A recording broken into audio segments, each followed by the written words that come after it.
जय श्री कृष्णा। राधे राधे। देवशयनी एकादशी कब है? देवशयनी एकादशी का क्या महत्व है? क्यों मनाई जाती है? देवों को सुलाने का मंत्र क्या है? देवशयनी एकादशी की पूजा विधि क्या है? और देवशयनी एकादशी का शुभ मुहूर्त क्या है और पारण समय क्या होगा? यह सब जानने के लिए तो प्लीज़ वीडियो को अंत तक ज़रूर देखें। आषाढ़ माह की जो शुक्ल पक्ष की एकादशी है, इसी एकादशी को देवशयनी एकादशी कहते हैं। जी हाँ, एक महीने में 2 एकादशी आती हैं, एक शुक्ल पक्ष की और एक कृष्ण पक्ष की। तो आषाढ़ माह की शुक्ल पक्ष की एकादशी को ही देवशयनी एकादशी कहते हैं। पुराणों के अनुसार इस दिन से 4 महीने के लिए भगवान श्री हरि विष्णु योग निद्रा में रहते हैं। इसीलिए इन 4 महीनों में मांगलिक कार्यों की मनाही होती है। और कार्तिक मास की शुक्ल पक्ष की एकादशी को भगवान श्री हरि विष्णु योग निद्रा से उठते हैं। इसीलिए कार्तिक मास की शुक्ल पक्ष की एकादशी को देव उठनी एकादशी कहते हैं। इस बार देवशयनी एकादशी 10 जुलाई 2022 को आ रही है और 10 जुलाई 2022 को श्री हरि विष्णु क्षीर सागर में योग निद्रा में चले जाएंगे। और यही कारण है कि अगले 4 महीनों तक सभी शुभ कार्य वर्जित हो जाएंगे। इसीलिए इन 4 महीनों को चतुर्मास कहते हैं। जब भगवान श्री हरि विष्णु योग निद्रा से जागेंगे तब चतुर्मास की समाप्ति होगी। देवशयनी एकादशी इस बार 9 जुलाई 2022 को शाम को 4:39 पर प्रारंभ होगी और जो 10 जुलाई 2022 को दोपहर 2:13 पर संपूर्ण होगी। देवशयनी एकादशी का जो व्रत है वो रखा जाएगा 10 जुलाई 2022 को, क्योंकि जब एकादशी दोपहर को शुरू होकर और अगले दिन समाप्त हो रही है तो उस दिन व्रत रखा जाता है जिस दिन एकादशी और द्वादशी एक साथ हों। लेकिन जो पारण का समय है वो 11 जुलाई 2022 को होगा। इसीलिए जब एकादशी और द्वादशी एक साथ हों तो उस दिन व्रत रखा जाता है। लेकिन व्रत पूरे दिन रखा जाता है और जो पारण समय होता है द्वादशी जब समाप्ति होती है उस दिन पारण का समय रखा जाता है। मतलब कि जो पारण का समय होगा वो 11 जुलाई को प्रातः के समय में होगा। देवशयनी एकादशी का महत्व क्या है ये तो आपको पता चल गया है कि देवशयनी एकादशी कब होती है। आषाढ़ माह की शुक्ल पक्ष की एकादशी को देवशयनी एकादशी कहते हैं। इसे हरिशयनी एकादशी भी कहते हैं। भगवान श्री हरि विष्णु पूरी सृष्टि के, पूरी प्रकृति के पालनहार हैं और उन्हीं की कृपा से यह पूरी सृष्टि चल रही है।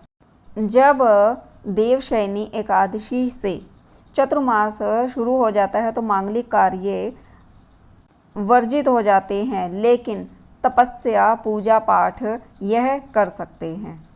चतुर्मास में सबसे ज़्यादा पूजा की जाती है, तपस्या की जाती है, इसीलिए चतुर्मास को भी सबसे ज़्यादा शुभ कहा जाता है, क्योंकि इन 4 महीनों में हम परमपिता परमेश्वर सृष्टि के पालनहार के सबसे नज़दीक होते हैं। और इन 4 महीनों में जितनी तपस्या की जाए वह कम है। देवशयनी एकादशी से 4 महीने तक सूर्य, चंद्रमा और प्रकृति का जो तेजस है, तेजस तत्व कम हो जाता है, जिसके कारण शुभ शक्तियों का प्रभाव थोड़ा कम हो जाता है। और इसीलिए इन 4 महीनों में जो साधुओं का भ्रमण होता है वह भी बंद हो जाता है और वह एक ही स्थान पर रुककर प्रभु का स्मरण करते हैं, साधना करते हैं। चतुर्मास के 4 महीनों में सभी धाम ब्रज में आ जाते हैं और इसीलिए इन 4 महीनों में ब्रज की यात्रा करना सबसे ज़्यादा शुभकारी होता है। अगर कोई भी ब्रज की यात्रा करना चाहे तो इन 4 महीनों में ज़रूर से ज़रूर कर ले, क्योंकि इन 4 महीनों में की गई ब्रज की यात्रा से चारों धाम की यात्रा सफल हो जाती है। जब भगवान श्री हरि विष्णु योग निद्रा से जागते हैं तो उसे देव उठनी एकादशी कहते हैं और सभी शुभ कार्य उसी दिन से शुरू हो जाते हैं। देवशयनी एकादशी पर पूजन करने से, व्रत करने से यह लाभ मिलता है कि सभी पापों से मुक्ति मिल जाती है। जाने अनजाने में यदि कोई पाप हो जाता है तो उससे मुक्ति मिल जाती है। भगवान श्री हरि विष्णु की कृपा से मन शुद्ध हो जाता है, सभी विकार दूर हो जाते हैं और देवशयनी एकादशी का व्रत करने से आत्मा विकारों से रहित होकर शुद्ध पवित्र हो जाती है। और इस एकादशी के व्रत को करने से मृत्यु के बाद मोक्ष की प्राप्ति होती है। देवशयनी एकादशी के व्रत की कथा यह है कि एक राजा के राज्य में बरसात नहीं हो रही थी। सारे लोग बहुत ज़्यादा परेशान थे और परेशान होकर राजा के पास आए। अपनी परेशानी को लेकर सभी तरफ अकाल था। तब राजा ने देवशयनी एकादशी का व्रत रखा और कठोर तपस्या करी, जिससे प्रसन्न होकर भगवान श्री हरि विष्णु और इंद्र ने बरसात कर दी, जिससे राजा के साथ साथ सभी लोगों के कष्ट भी दूर हो गए। जब आप देव को सुलाएं तो इस मंत्र का जाप अवश्य करें। सुप्ते तवयै जगन्नाथ जम सुप्तम भवेदिदम विबुद्धे तवयै बुद्धम च जगत सर्वचराचरम। यानी कि इस श्लोक का अर्थ है, हे प्रभु, आपके जागने से सारी सृष्टि जाग जाती है और आपके सोने से सारी सृष्टि चर अचर सो जाते हैं। आपकी कृपा से सारी सृष्टि सोती और जागती है। कृपया करके आप अपनी कृपा, अपनी करुणा सदैव हम पर बनाए रखें।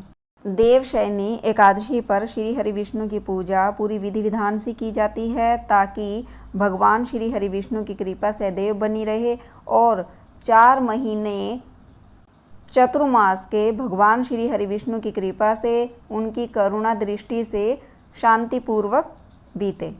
भगवान श्री हरि विष्णु का चित्र, मूर्ति ऊंचे स्थान पर स्थापित करके उन्हें नहलाकर, अच्छे वस्त्र पहनाकर व्रत को धारण करने का संकल्प करें और इस दिन भगवान श्री हरि विष्णु को पीले वस्त्र जरूर अर्पित करें।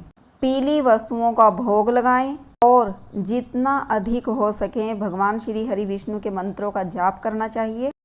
भगवान श्री हरि विष्णु के मंत्रों का जाप तुलसी और चंदन की माला पर किया जाता है। इस बात का विशेष ध्यान रखना चाहिए। जब भगवान श्री हरि विष्णु योग निद्रा में चले जाते हैं तो उस समय सृष्टि का सारा भार, सृष्टि का संचालन भगवान शिव करते हैं। बस तभी से सावन माह भी शुरू हो जाता है।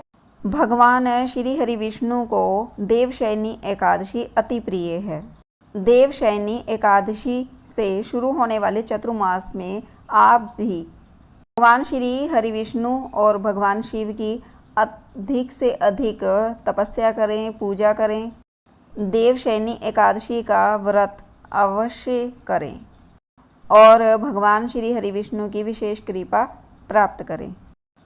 आप सभी को भी देवशयनी एकादशी की बहुत बहुत हार्दिक शुभकामनाएं। जय श्री कृष्णा, राधे राधे। अगर आपको वीडियो अच्छी लगी है तो please like, share, subscribe and comments कर दीजिए। और अगर आप मेरे चैनल पर नए हैं तो प्लीज़ चैनल को सब्सक्राइब कर लीजिए ताकि आने वाली वीडियो की नोटिफिकेशन आप तक पहुंच सके। जय श्री कृष्णा, राधे राधे।